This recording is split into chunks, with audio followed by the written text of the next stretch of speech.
가게사는 증시각도기. 안녕하세요, 증시각도TV 시청자 여러분, 투자자 여러분, 도기말 여러분, 반갑습니다. 4월 25일 월요일 아침이 환하게 밝았습니다. 오도클립의 청취자 여러분들도 반갑습니다. 자,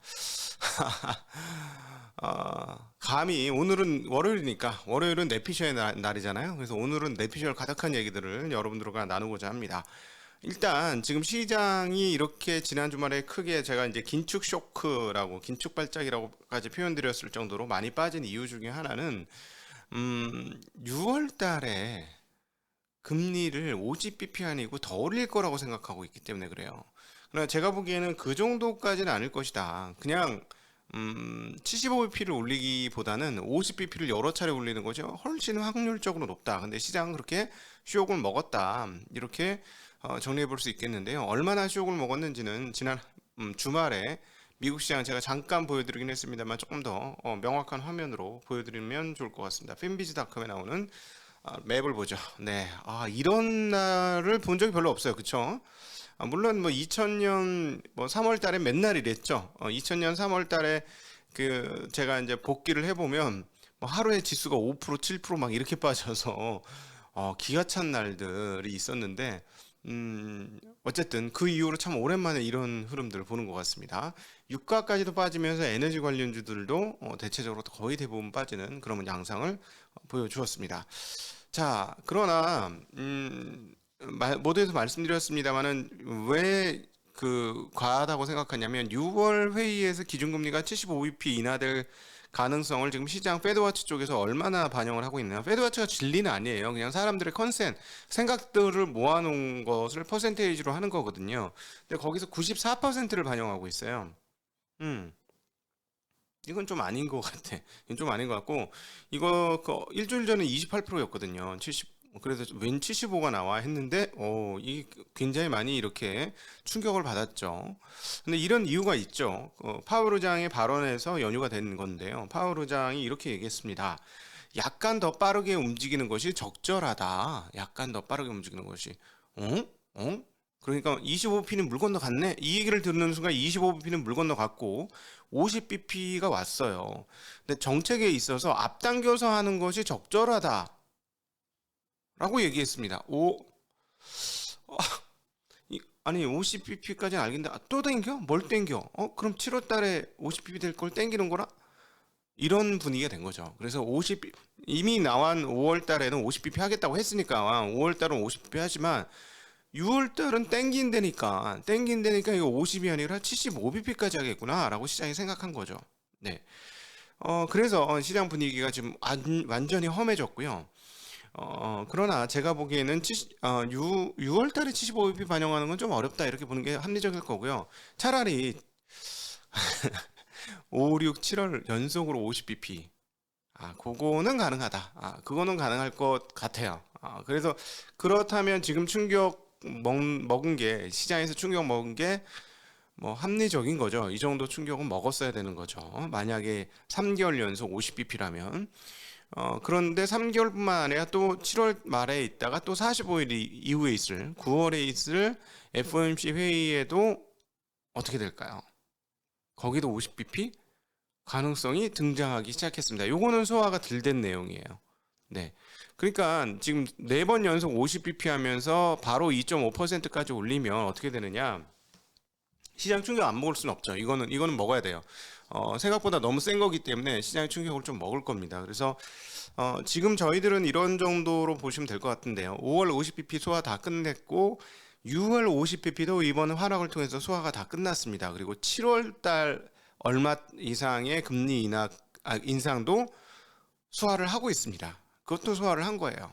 5, 6, 7월 달 연속 소화를 했고, 그 다음에 양적 긴축도 소화를 했는데, 양적 긴축을 어느 정도 속도로 할 건지가 지금 좀 정확치 않기 때문에, 그리고 이거는 본격적으로 시중에서 물량이 유동성이 빠졌을 때 어떻게 될 건지는 모르기 때문에 이거는 잘 모르겠고, 자, 9월 달에 금리 인상은 25bp 정도는 생각을 하고 있어요, 시장이. 근데 50bp는 반영을 다 못했다라고 보는 게 현실적일 것 같습니다. 지금 반영 중이다, 소화 중이다 이렇게 보시면 크게 문제는 없을 것 같은데요. 6월 달에 75bp 아니라고 보는 이유 중에 하나가 뭐 약간 그 뭐 비둘기이긴 합니다만 로레타 메스터 클리블랜드 연은 총재가 CNBC하고 지난 금요일 날 인터뷰를 했는데요. 5월 회의에서 기준금리를 75bp 인상에 시장에 충격을 주는 요법을 선호하지 않는다라고 얘기했습니다.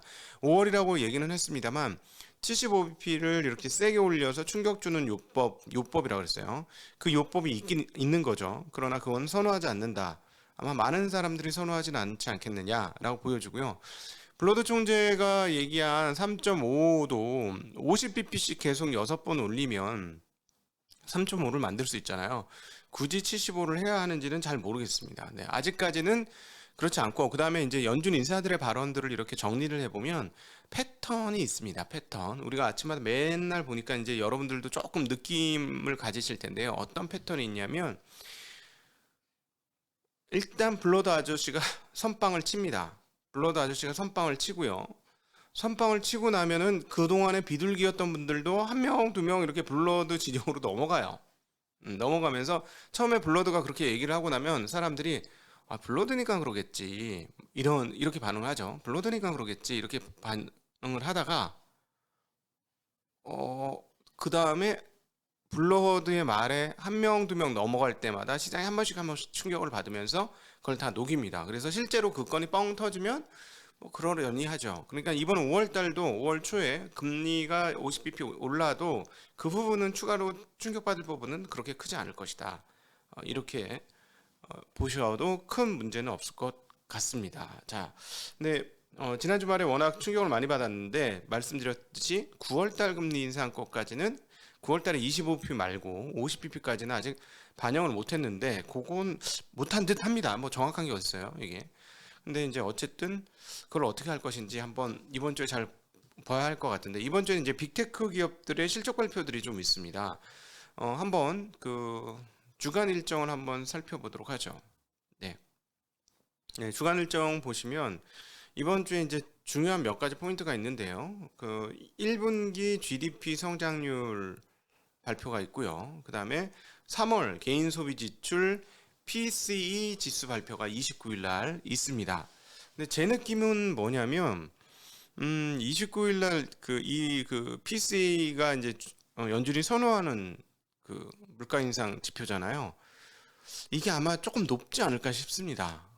그러니까 이렇게 빨리 땡겨야 되고 뭐 인플레이션 파이터다 막 이렇게 한 이유가 이 그동안에 이야기했던 파월이 얘기했던 대로 시간이 지나면 떨어지는 인플레이션이 안 보이는 거예요. 그러니까 인플레이션이 상당히 높으니까 파월이 이렇게 세게 얘기하는 거 아니겠느냐라고 판단이 되어집니다. 그리고 이제 그 이번 주에 아주 주요한 기업들의 실적 발표가 있습니다. 뭐 그 오늘 저녁에는 코카콜라, 그다음 내일은 마이크로소프트, 비자, 그다음에 그 27일에는 메타. 이 메타가 어떻게 될지 조금 걱정이고요. 그다음 28일 날 애플, 아마존, 마스터카드, 일라일리, 머크 이렇게 큰 회사들이 실적 발표를 합니다. 아마 28일은 뭐 그런 대로 괜찮지 않을까요? 네, 그럴 것 같고요. 그다음 그 29일은 엑선, 쉐브론, 에브비니까 이때는 뭐 좋겠죠. 이거는 뭐 무조건 좋을 거로 봅니다. 그 에너지 기업들은. 그래서 주말로 가면은 저 PC 지수에가 조금 저 생각에는 악영향을 좀 미칠 것 같고요. 그 외에 그 메타가 조금 걱정이 되는데 그 외에 다른 회사들, 빅테크 다른 기업들, 애플, 아마존, 마이크로소프트, 알파벳 이런 회사들은 뭐 그런 대로 좋은 실적을 내지 않을까 하는 기대를 하고 있습니다. 그러면서 실적치가 얼마나 시장을 방어할지가 이번 주에 중요한 포인트가 되지 않을까라고 보고 있습니다. 자, 지난 주간의 흐름을 한번 살펴보죠. S&P 500이 2.75%가 하락했습니다. 나스닥은 3.83% 하락을 했고요. 다우도 1.86% 하락했습니다. 다우는 4주 연속 하락했고 나스닥과 S&P는 3주 연속 하락하면서 약세 흐름을 보여주었고요. 더 세게 나온 것은 채권 시장이었죠. 국채 금리가 전주 대비 10년물은 6.6bp 상승하면서 거의 2.9 근처에서 마감이 되었고요. 그다음에 2년물은 좀 더 많이 올랐습니다. 아무래도 금리가 빠르게 오른다고 하니까 20.27bp가 올라가면서 2.67%로 올랐습니다. 만약에 9월 달까지 금리가 올라간다라고 그것도 50bp씩 올라간다라고 하면 2년물이 여기서 멈추지 않을 거예요. 그다음에 10년물조차도 여기서 멈추지는 못할 겁니다. 왜냐하면 기준금리가 지금 그 2.5를 9월 달 안에 하겠다는 거잖아요. 근데 어떻게 2.78, 10년물이 이런 뭐 1.2.9 이 상태에 놓여 있을 수가 있어요. 그렇지 않죠. 3을 돌파할 가능성이 매우 높고 2년물은 그냥 3을 돌파한다. 9월 달까지도 50bp를 인상한다고 보면 뭐 충분히 그럴 것 같다라고 보셔야 될 것 같습니다. 그래서 채권 시장은 그 피눈물 흘리는 과정들이 끝난 게 아닌 것 같다라고 보여지고 계속 말씀드리면 채권에 투자하시고 싶으신 분은 연말까지 타겟팅해서 매수를 나누어서 하시는 게 맞지 않을까 하는 생각을 가지고 있고요. 그 다음에 타이밍을 재면서 투자를 하시겠다 하시는 분은 꺾이는 걸 보고 금리가 꺾이는 걸 확인하고 그 다음에 기준금리가 거의 다 올라간 게 거의 확정되는 그 시점부터 채권 시장의 타이밍을 가지고 투자하시는 분들은 그렇게 하시는 게 맞지 않을까 하는 생각을 가지게 됩니다. 자, 달러는 엔화 대비 초강세를 나타냈고요.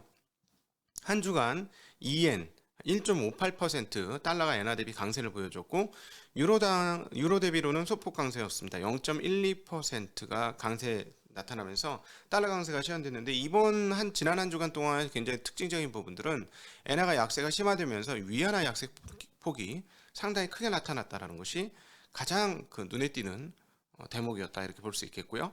유가도 하락하면서 마무리가 되었죠. 파죽지세로 올라가던 유가 아니고 또 고공행진을 하던 유가가 이제 100달러를 테스트하고 있습니다. 지금 100.23달러로 계속 떨어졌는데요. 이거는 중국의 셧다운 영향이 가장 크다라고 보시는 게 맞겠습니다. 중국이 4월에 전년 대비 석유 수요가 20%줄 것이다라는 예상이 나오고 있습니다. 그리고 또 일부 달러가 워낙 최근에 강세가 되었으니까요. 이것도 유가 하락에 중요한 요소가 될 겁니다. 왜냐하면 달러 표시 유가니까요. 달러가 강세면 그만큼 약세일 확률은 높은 것이죠. 자, 그리고 재미난 것 이미 이제부터 이번 주에는 기업 실적이 굉장히 중요하고 빅테크들의 실적이 좋으면 좀 아마 반등을 타진할 것으로 보여집니다. 왜냐하면 연준 인사들의 발언이 없어요. 왜냐하면 5월 2일, 3일 그때 5월 3일, 3일, 4일인가? 네, 그때 이제 그 FOMC 회의가 있지 않습니까? FOMC 회의가 있으면 일주일 전부터 뭐가 있다? 블랙아웃 기간이 있죠. 네, 3월 3일, 4일이네요. 5월 3일, 4일. 블랙아웃 기간이 이제 펼쳐지니까 블랙아웃 기간 동안에는 어떻다? 네. 연준 인사들 발언 없으니까 연준 인사들의 발언에 의해서 시장이 영향을 받지는 않을 것이다. 근데 마지막에 이제 파월 의장이 펀치를 날리고 들어가셔가지고 그게 이제 어떻게 영향을 미칠까 하는 부분이고요. 자, 그리고 지난 주말에 굉장히 재미난 뉴스가 있었습니다. 빌 게이츠가 테슬라 숏을 쳤다라는 얘기예요. 이것과 관련돼서 오늘 저희가 들을 말씀은 그냥 100% 내피셜이고 그냥 재미로 듣고 여러분들과 함께한 질의응답으로 넘어갈게요. 저의 첫 번째 생각은 뭐냐면 게이츠 형이 이거 돈 벌려고 이걸 했어? 뭐 6천만 달러 뭐 이러는데 돈 벌려고 한 거야 이거? 그 형이 돈이 부족해? 물론 그건 있습니다. 돈에 집착하시는 분들에게 돈이 더 귀중해요. 제가 그러죠. 돈에 집착하시는 분의 1억이 그냥 평범하게 사시는 분의 1,000만 원보다 더 아니 자 다시 거꾸로 평범하게 사시는 분들의 돈 1억이 돈에 집착하시는 분의 1,000만 원보다 작습니다. 저는 제가 그거를 제가 이제 서울의 주요 지역들을 돌아다니면서 지점 생활을 하면서 사람들을 만나봤잖아요. 돈에 집착하는 지역이 있어요. 지역적으로도 분명히 보통 잘 사는 지역이 돈에 더 집착하죠. 그래서 돈에 집착하는 사람들의 1,000만 원이 일반적인 사람들의 1억보다 훨씬 크다는 걸 느꼈습니다. 왜냐하면 그분들은 잘못되면 가만 안 있어. 가만 안 있고 소송 걸고 막 난리가 나요. 네. 그러다 보면 이제 평범하신 분들은 내가 재수가 없었구나 이러고 이제 넘어가시는 경우들이 많죠. 보통 이제 선량한 사람들은 그러던데 그렇습니다. 물론 그래서 돈을 벌기 위해서 빌 게이츠가 숏을 쳤을 수도 있죠. 그러나 이제 저만의 내피셜 요즘 빌 게이츠 아저씨 별로 마음에 안 들어 하는 행동 보면 하나도 마음에 안 드는데 아, 네, 빌 게이츠 형이 왜 그랬을까? 돈도 돈이겠지만 저는 머스크를 보면서 게이츠 형이 제2의 스티브 잡스를 연상했지 않았을까 하는 생각이 듭니다. 모르긴 몰라도 게이츠는 평생 스티브 잡스에게 좀 열등감을 느끼면서 살지 않았을까. 돈은 최고로 많이 벌었지만 일종의 평생 모욕감을 안겨준 존재가 스티브 잡스가 아니었나. 그런데 빌 게이츠의 모습에서 스티브 잡스가 떠오르는 것은 충분히 가능한 얘기 아닌가요? 네, 충분히 세상을 바꾸고 있는 일들을 했으니까. 사실은 잡스가 없었으면 지금 일론이 지금 있을 가능성이 상당히 낮아졌을 확률이 높죠. 왜냐하면 이 모든 것이 스마트폰 기반에서부터 저는 올라왔다고 생각을 하는데요. 스마트폰과 SNS 기반이죠. SNS는 스마트폰 기반인 거고요. 자, 빌 게이츠가 과거의 행태를 보면 애플의 윈도우를 카피하고 IBM 시스템 개방형으로 소프트웨어를 쓰기 시작하는 그것이 두 개가 합쳐지면서 지금 세계 최고의 부자가 됐죠. 먼저 이제 개방형 시스템에 IBM이 붙었고, 그 다음에 사실은 맥하고도 작업을 많이 했잖아요. 그런데 그 맥킨토시를 가져다가 순식간에 카피를 해서 윈도우를 출시를 했죠. 그때 잡스가 얼마나 분노를 했는지는 스탠포드 대학에서 한 그의 연설, 즉 세상을 완전히 송두리째 바꾼 이후에 했던 스탠포드 졸업 연설에서도 중간에 나오는 대목입니다. 얼마나 싫어하는지 몰라요. 예. 근데 어쨌든 그러니까 저는 개인적으로 봤을 때 이 빌 게이츠가 스티브 잡스에 대해서는 자기는 부자가 됐고 세상의 모든 것을 가진 것처럼 되었지만 세상을 변화시킨 잡스에 대해서 그냥 좋은 감정은 아니었을 것이다 라는 생각을 가지고 있습니다. 그런데 이제 잡스가 갔는데 거기에 머스크가 새로 왔어요.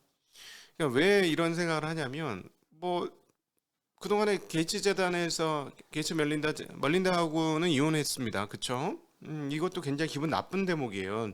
내용을 보면 좋지 않은 대목이 뒤에 있는 것 같습니다. 어쨌든 그렇게 세계 최고의 재단을 운영을 하면서 또 환경운동 같은 것도 하는 거 아닙니까? 네.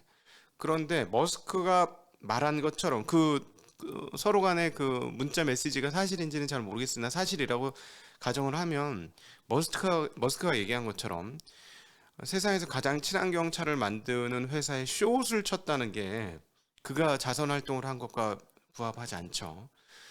그 부자께서 단순히 수천만 달러를 더 벌기 위해서 숏을 쳤다라고 얘기하기에도 좀 납득하기가 좀 힘듭니다. 그래서